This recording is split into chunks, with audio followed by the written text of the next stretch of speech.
جانا. اس لیے آیات کے اندر اللہ تبارک و تعالیٰ ارشاد فرماتے ہیں وَمَن يُطِعِ اللَّهَ وَرَسُولَهُ فَقَدْ فَازَ فَوْزًا عَظِيمًا. جس نے اللہ کی اطاعت کی، اللہ کے رسول کی اطاعت کی، وہ تحقیق کامیاب ہو گیا.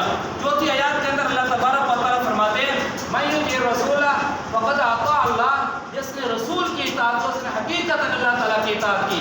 پانچویں آیات کے اندر اللہ تبارک و تعالیٰ فرماتے ہیں وَمَن يُطِعِ اللَّهَ وَالرَّسُولَ فَأُولَٰئِكَ مَعَ الَّذِينَ أَنْعَمَ اللَّهُ عَلَيْهِمْ مِنَ النَّبِيِّينَ وَالصِّدِّيقِينَ وَالشُّهَدَاءِ وَالصَّالِحِينَ.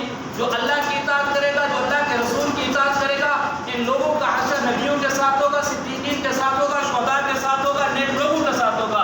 نبی، صدیق، شہید، نیک لوگ وحسن اولئک رفیقا، یہ سب سے اچھے ساتھی ہیں. جس کا نبی ساتھی بن گیا، جس کا صدیق ساتھی بن گیا، جس کا شہید ساتھی بن گیا، جس کا نیک ساتھی بن گیا، یہ سب سے اچھے ساتھی ہیں.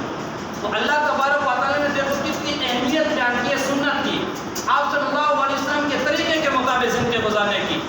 شکی آیات کے اندر اللہ تبارک و تعالیٰ فرماتے ہیں لَقَدْ كَانَ لَكُمْ فِي رَسُولِ اللَّهِ أُسْوَةٌ.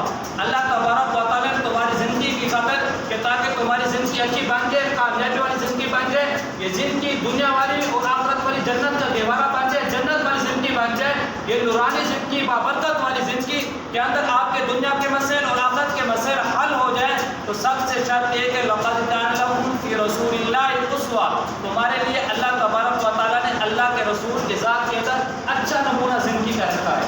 اگر اس کے طریقے کے مطابق چلو گے، یہ دنیا والی زندگی بھی جنت بن جائے گی اور آخرت والی زندگی بھی جنت بن جائے گی.